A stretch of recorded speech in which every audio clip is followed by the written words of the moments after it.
여러분들 보니까 너무너무 좋네요. 우리 하나님의 아들이신 예수님은요, 구약시대에 미가 선지자라고 하는 분이 700년 전에 예언한 대로 유대 땅 예루살렘에서 탄생을 하셨습니다. 하나님의 말씀은 아주 정확무오해요. 아멘. 과거에도 말씀대로 다 이루어졌고 앞으로도 말씀대로 이루어질 것입니다. 마태복음 5장 18절에 보면은 예수님께서 이렇게 말씀하셨어요. 진실로 너에게 이르노니 천지가 없어지기 전에는 율법의 1.1획도 결코 없어지지 아니하고 다 이루리라. 다 이루리라. 이 말씀을 알아듣기 쉽게 말씀드리면 천지는 없어질 날이 온다는 거예요. 왜? 우리는 새 하늘과 새 땅에 들어가 살 거거든요. 우리가 눈으로 보는 이 세상은 이제 없어질 거예요. 예? 천지는 없어질지라도 하나님의 말씀, 율법, 하나님의 율법, 하나님의 말씀은 1.1획도 절대로 어김없이 다 이루어진다는 거예요.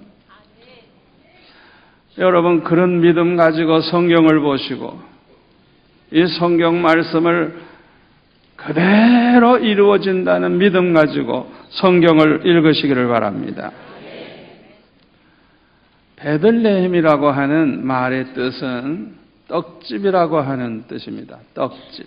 그러니까 떡집이 많아서 떡집이 아니고 그 지역이 농사가 아주 잘 돼서 곡식이 많이 나오는 그런 동네이기 때문에 떡집이라 그렇게 불렀습니다.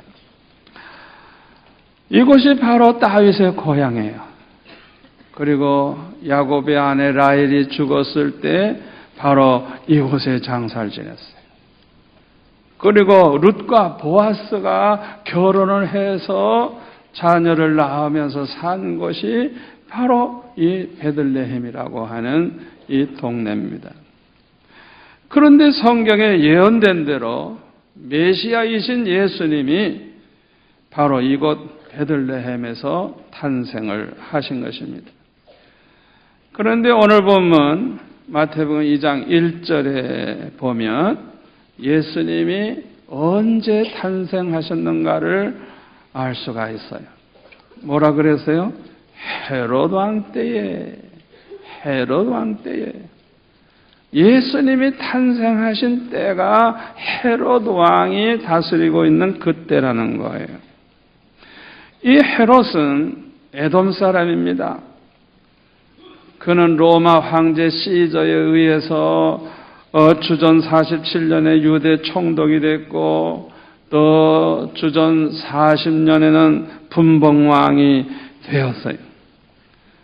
그래서 예수님이 탄생하셨을 때는 그의 나이가 한 70세쯤 되었다고 합니다. 이 헤롯은요, 유대인들의 환심을 사기 위해서 헤롯 대성전을 지었어요. 유대인들이 얼마나 좋아했겠어요. 성전이 다 불타버리고 없는데 성전을 지어주니까 에돔 사람이지만은 그럼에도 불구하고 성전 지어주니까 얼마나 좋아했겠어요. 또 가난한 사람들의 세금을 감면해 주어서 유대인들의 그 마음을 어떻게 해서든지 자기 편으로 돌이키려고 그렇게 이제 머리를 썼다고 합니다. 그러나 그는 아주 간교하고 악독한 사람이었어요. 자기 아내와 장모를 죽이고 장남과 두 아들을 죽이고 또 예수님까지 죽이려고 했다가 자기 뜻을 이루지 못하니까 2살 미만의 남자아이들은 그냥 무조건 다 죽여버리는, 세상에 이런 악독한 인간이 어디 있겠어요. 그러니까 이 헤롯 왕이 얼마나 잔인하고 악독한 사람인가를 알 수가 있죠. 그래서 이 헤롯은요, 자기가 죽을 때가 되니까요, 자기가 한 짓이 너무 악했으니까 자기가 죽으면 다 잘 죽었다고 박수 칠 거 아니에요. 그래가지고 어떻게 또 꾀를 썼냐 하면, 그는 유언을 하기를 로마 시민 중에서 가장 존경받는 사람 하나를 붙잡아 놨다가 자기 죽는 날 그 사람을 죽이라고. 그러면 그 사람이 죽었기 때문에 우는 사람이라도 생길 거 아니에요. 그렇게 아주 간계한, 아주 죽을 때까지도 그런 잔꾀를 부리는 그런 사람이었습니다. 여러분 한번 생각해 보세요. 이런 왕이 나라를 다스리고 있는 그 나라, 얼마나 불행합니까? 또 그 당시에 종교 지도자들은 다 타락을 했어요. 그야말로 암흑시대라고 할 수가 있습니다. 이런 때에 예수님이 탄생을 하셨어요. 마치 깊은 밤이 지나가면 새벽이 가까이 오듯이 암흑시대에, 아주 절망적인 암흑시대에 예수님이 이 세상에 오신 것입니다. 캄캄한 밤중에 빛이 비치듯이 빛으로 오신 주님이 이렇게 암흑시대에 탄생을 하신 것입니다. 오늘날 우리가 살고 있는 지금도 암흑시대라고 할 수가 있습니다.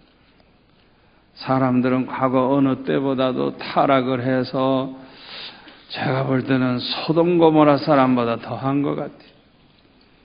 너무너무 인간들이 악해지고 음란해지고 얼마나 죄를 많이 범하는지 몰라요. 그리고 전쟁과 기근과 지진과 여러 가지 재난이 점점 더 심해지고 있어요. 여러분, 항상 제가 마지막 날 밤에 설교할 때 그런 얘기를 합니다만은, 금년에도 어려움이 많았지만은 내년에는 더 어려움이 많이 생길 것입니다. 깜짝 놀랄 일이 더 많이 생길 거예요. 이유가 뭐죠? 예수님께서 재림하실 날이 가까웠기 때문에 그런 거예요. 우리 주님이 오시기 전에 큰 환난이 있을 것이라 그랬잖아요. 창세 이후로 없었던 그런 환난, 과거에도 없었고 앞으로도 그런 일이 없을 그런 큰 환난이 예수님 오시기 전에 반드시 온다 그랬어요. 그 환난이 너무 길면 살아남을 자가 하나도 없기 때문에 택한 백성들을 위해서 그 날들을 감해 주시겠다고, 다시 말하면 길지는 않고 짧게 그 환난이 이제 지나갈 것을 말씀하고 있어요. 그 환난 후에 주님이 오시는 거예요. 그러니까 내년이 그 환난이 오는 해가 될지도 모르는 거예요.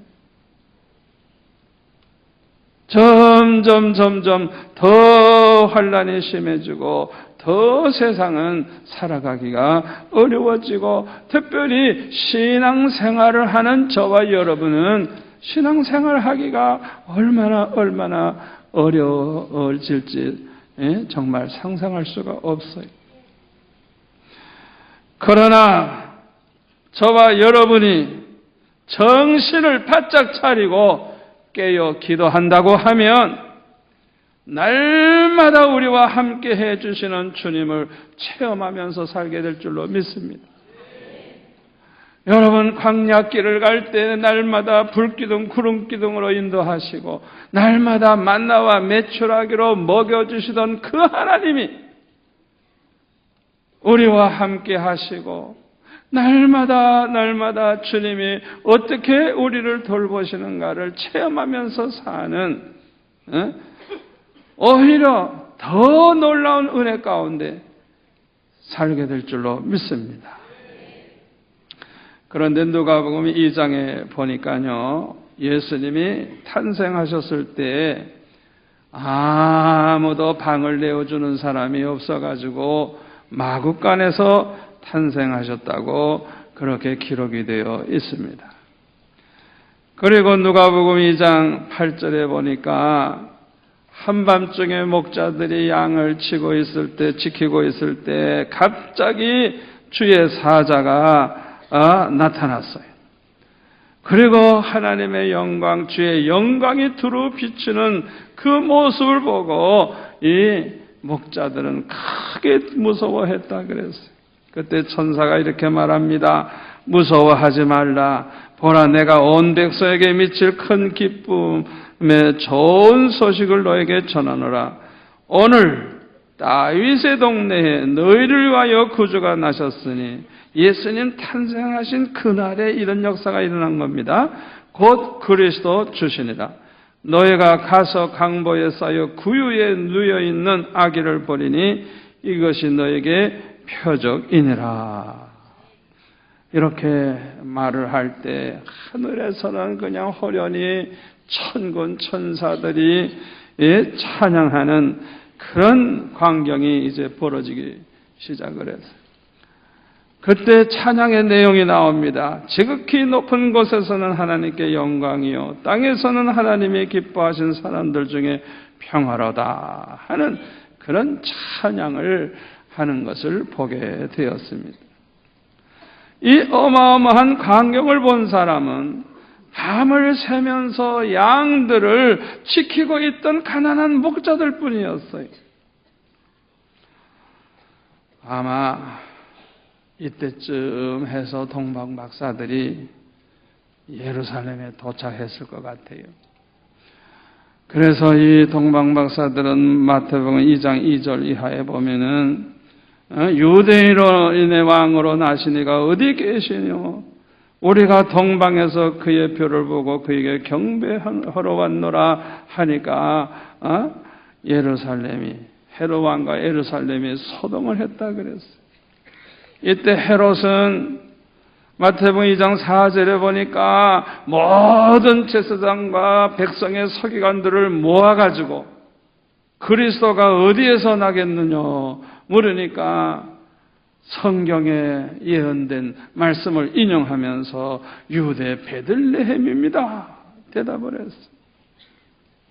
이때 헤롯은 가만히 박사들을 불러가지고 나타난 때, 별이 나타난 때를 물어가지고 이제 그 자세히 묻고 베들레헴으로 보내면서 거기 가서 자세히 알아보고 그리스도를 찾거든 자기에도 연락을 해줘서 자기도 가서 경배할 수 있게 해달라 그렇게 말을 했습니다. 이것은 아기 예수님을 경배하기 위해서 그런 게 아니고 아기 예수님을 죽이기 위해서 이렇게 거짓말을 한 것입니다. 그러므로 마태복음 2장 16절에 보면 뭐라 그랬어요? 박사들이 헤롯에게 가지 않고 다른 길로 가니까 화가 나가지고 2살 아이의 남자아이들을 다 죽였다고 그랬잖아요. 참으로 악독한 왕입니다. 우리 예수님은 탄생하셨을 때부터 이렇게 악독한 인간들이 죽이려고 했어요. 이런 짐승과 같은 사람이 기독교를 계속 이제 공격할 것입니다. 헤롯과 같은 사람들이 지금도 있지만은 앞으로도 예수님 재림하시는 그날까지 발악을 하면서 예수 믿는 사람들을 공격을 할 거예요. 그러나 저와 여러분은 걱정할 필요가 없습니다. 왜 그럴까요? 첫째로는 절대 주권은 하나님의 손에 있기 때문입니다. 우리가 죽고 사는 것은 하나님의 손에 있어요. 믿으세요. 하나님의 손에 있어요. 우리나라의 통일도 하나님의 손에 있어요. 100% 불가능해 보여도 하나님에게는 불가능이 없어요. 아멘. 공중에 나는 참새 한 마리 떨어지는 것도 하나님의 허락이 없이는 안 된다 그랬어요. 여러분, 아무리 짐승과 같이 악독한 인간들이 기독교를 대적한다고 해도 걱정하지 마시기 바랍니다. 절대 주권은 우리 하나님의 손에 있어요. 누가 이기느냐? 하나님이 이깁니다. 우리 하나님은 전지전능하신 분이기 때문에 하나님을 이길 자는 이 세상에 아무도 없어요. 그래서 요한계시록 17장 14절에 보면 그들이, 그 짐승들이 어린 양과 더불어 싸우려니와 어린 양은 만주의 주시여 만왕의 왕이심으로 그들을 어떻게 해요? 이기실 터이요. 또 그와 함께 있는 자들, 곧 부르심을 받고 택하심을 받은 진실한 자들도 이기리로다. 아멘. 여러분, 이 말씀을 100% 믿으시기를 바랍니다. 우리는 이겨놓고 싸우는 사람입니다. 성경에 이긴다고 말씀하셨으면 이기는 겁니다. 아무리 질 것 같아도 이기는 겁니다. 여러분, 담대하시기를 바랍니다. 여러분, 세상만 보지 마세요. 사람만 보지 마세요. 눈에 안 보이는 하나님이 계십니다. 그 하나님이 절대 주권을 가지고 계십니다. 그 하나님이 이기십니다. 우리 주님에게 붙어 있는 사람들, 주님을 붙잡고 사는 사람들, 주님을 따르는 우리 성도들은 주님과 함께 이기리로다. 이기리로다. 이긴다고 분명히 말씀하고 있어요. 그리고 요한계시록에 보면 이 짐승과 그 짐승을 따르던 자들은 다 불못에 들어가서 영원히 멸망하게 될 것을 성경은 분명하게 말씀하고 있습니다. 그런데요, 이 동방박사의 말을 듣고 제사장들이나 서기관들 중에 한 사람쯤은 동방박사를 따라갈 만한데 어쩌면 한 사람도 안 따라갔는지 이건 기적이에요, 기적. 그렇죠? 아니, 지금 그 별이 나타났고 별을 따라서 왔다 그러면서 유대인의 왕으로 나신 이가 어디 있느냐고 물었을 때 헤롯 왕은 베들레헴에 가서 찾거든 자기에게 얘기해달라고까지 했으면은 뭐 병사를 보내든지 제사장을 보내든지 서기관을 보내든지 누굴 보냈을 것 같은데 어쩌면 한 사람도 안 따라갔죠. 나 같으면 몰래라도 내가 따라갈 텐데. 이것은 두 가지 이유가 있어요.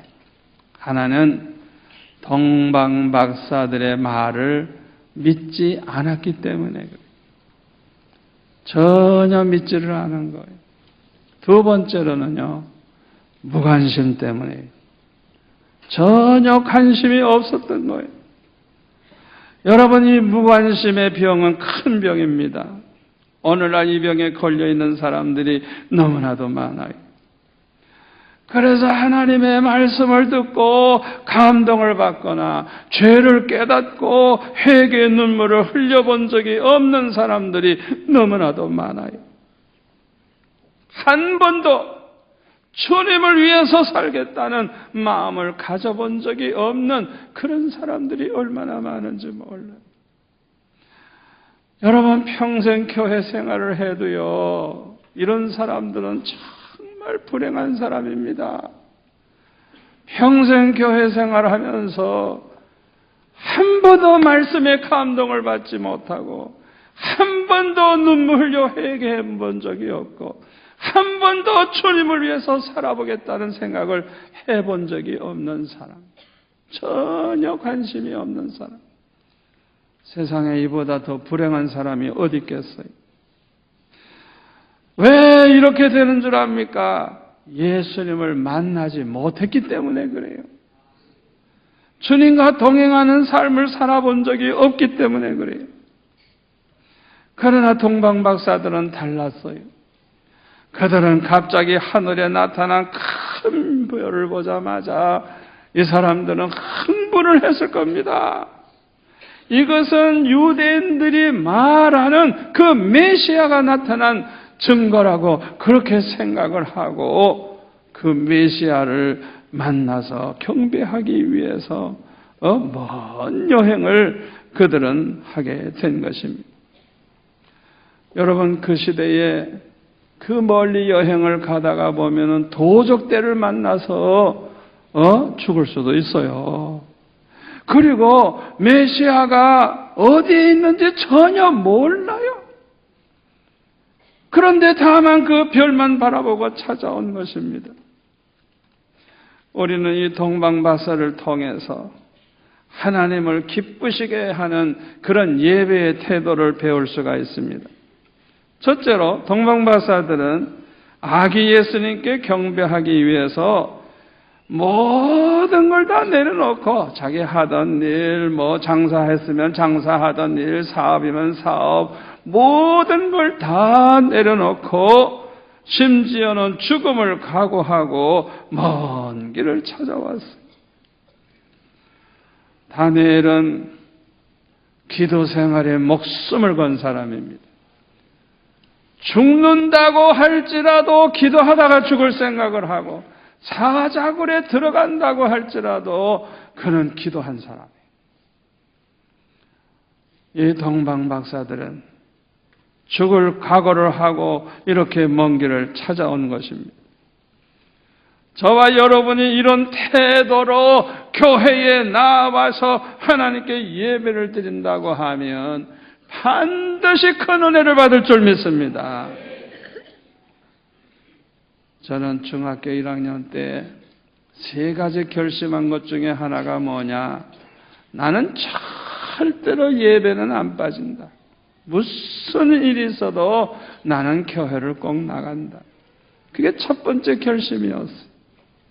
두 번째 결심이 하루에 교회 나아가서 3번씩 꼭 기도한다. 세 번째 결심은 성경을 매일 1장 이상씩 꼭 읽는다. 그 결심을 하고 그걸 지켜왔어요. 여러분, 왜 제가 첫 번째 왜 내가 예배는 절대 안 빠진다 그 결심을 왜 했는 줄 알아요? 친구들 가만히 보니까 믿음이 좋은 줄 알았는데 교회 1번, 2번, 3번 빠지다가 보니까 예수 안 믿어버리더라고요.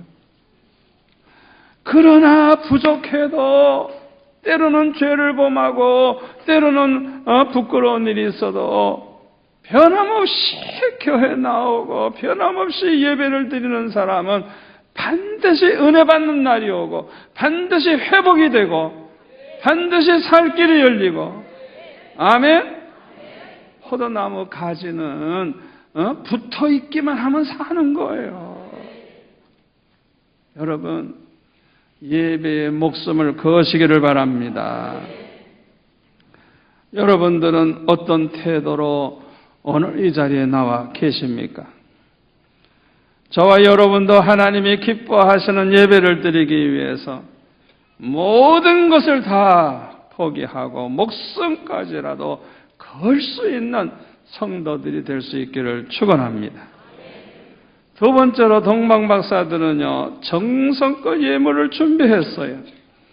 보배합 속에다가 황금과 유향과 몰약을 준비해가지고 정성껏 드리면서 경배를 했습니다. 여러분 잘 들으세요. 여러분들이 오늘도 헌금을 어떻게 하고 있는지 모르지만은 헌금과 믿음은 언제나 정비례하는 것입니다. 그 사람이 헌금하는 태도를 보면 그 사람의 믿음을 알 수가 있는 거예요. 여러분, 하나님 다음 가는 하나님이 누군 줄 알아요? 하나님 모르는 사람들에게 최고 하나님이 돈입니다. 그만큼 인간이 돈에 매여 있어요.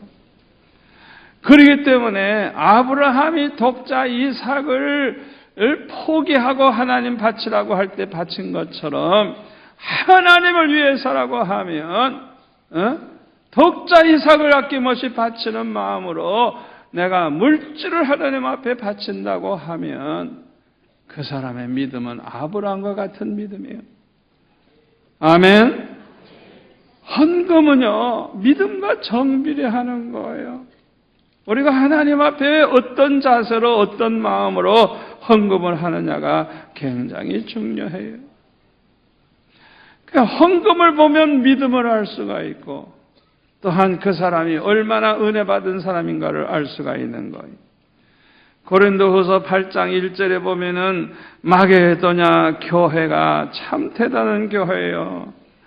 2절에 보면 환난의 많은 시련 가운데서 그들의 넘치는 환난의 많은 시련 가운데서입니다.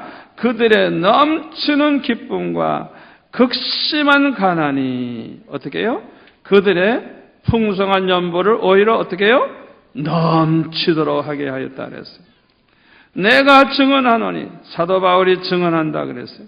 그들이 힘대로 할 뿐만 아니라 힘에 지나도록 자원하여 이 은혜와 성도 섬기는 일에 참여함에 대하여 우리에게 간절히 구하니 우리가 바라던 것뿐 아니라 그들이 먼저 자신을 주께 드리고 또 하나님의 뜻을 따라 우리에게도 주었도다.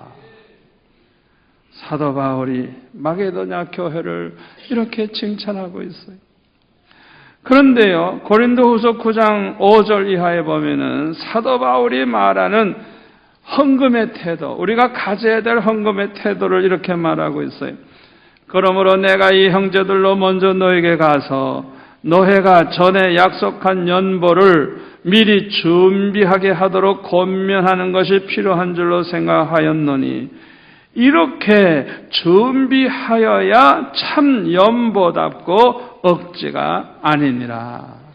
여러분, 오늘도 집에서 준비해가지고 왔습니까? 아니면 준비를 전혀 하지도 않고 아이고 헌금 시간이구나 이래가지고 호점에다 넣어서 1,000원짜리고 10,000원짜리고 걸리는 대로 헌금을 합니까?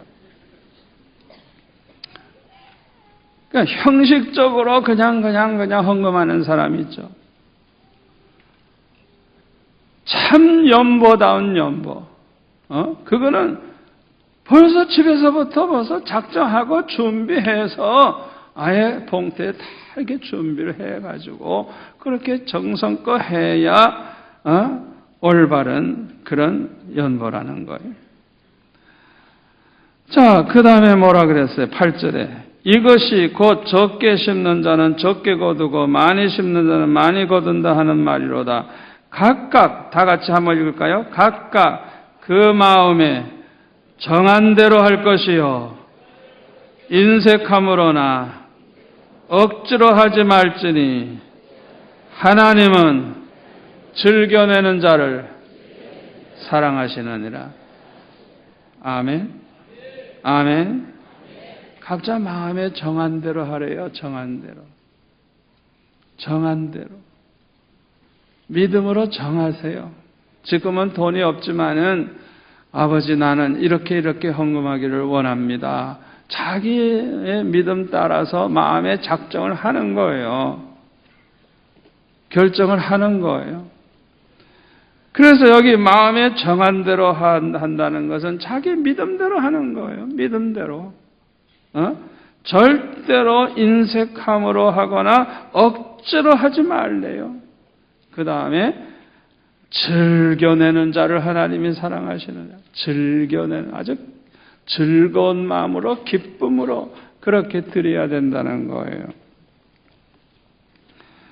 이 말씀대로 우리가 하나님 앞에 예물을 드린다고 하면 이런 사람들은요, 예배에 기쁨이 있고 감격이 넘치게 될 줄 믿습니다.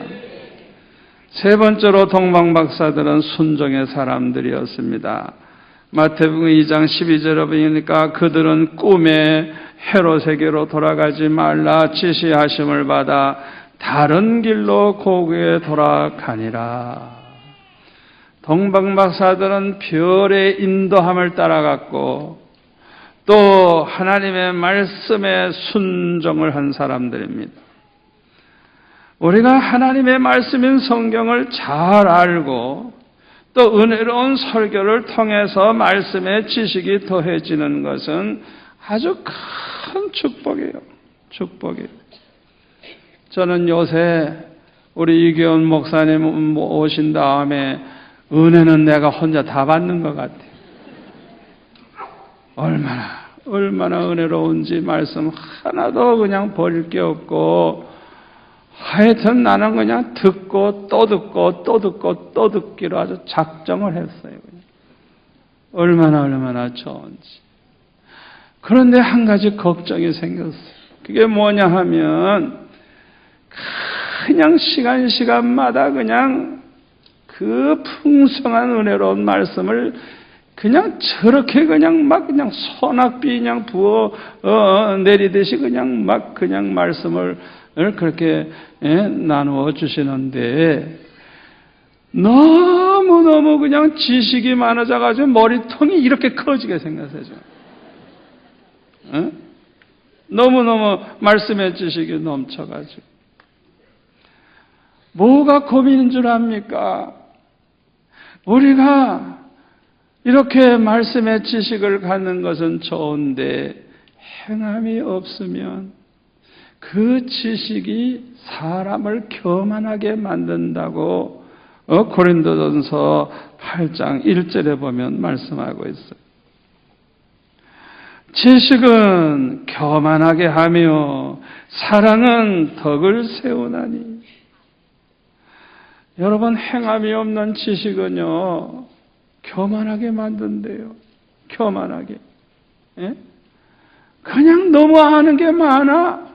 그런데 행동은 정반대야. 행함이 없어. 실천을 하질 않아.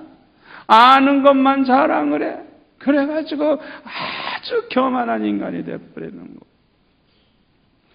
여러분, 교만은 패망의 선봉이라 그랬어. 우리 하나님은 교만한 자를 얼마나 미워하시는지 몰라요.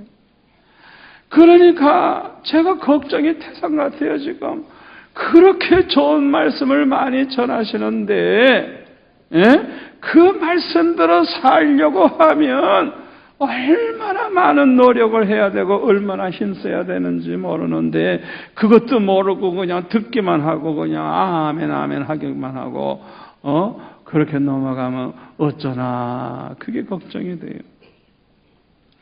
여러분 잘 들으세요. 지식도 중요하지만은 지식을 얼마나 많이 가지느냐보다 더 중요한 게 뭐냐 하면 행하는 것입니다.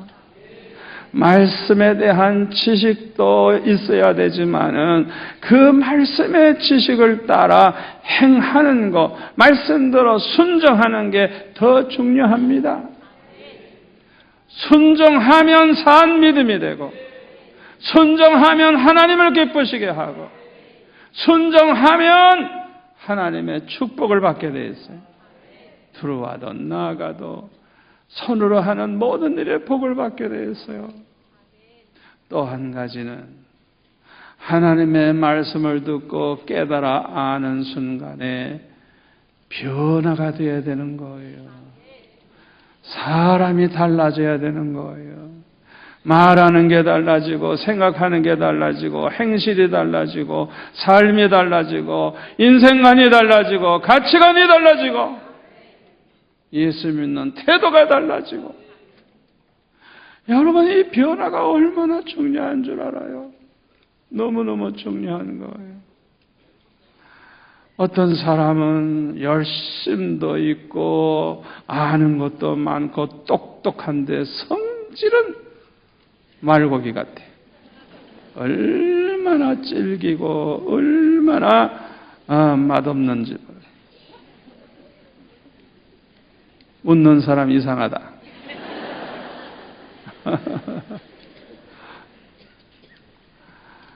여러분 잘 들으세요. 우리 하나님은 어떤 사람 기뻐하시느냐?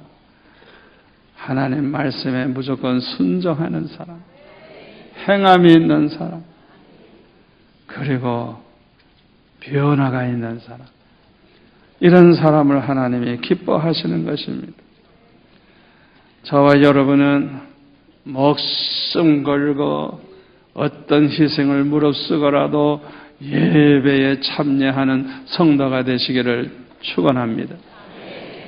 하나님 앞에 정말 하나님을 기쁘시게 하는 즐거운 마음으로 자원해서 드리는, 믿음으로 드리는 예물이 있기를 축원합니다.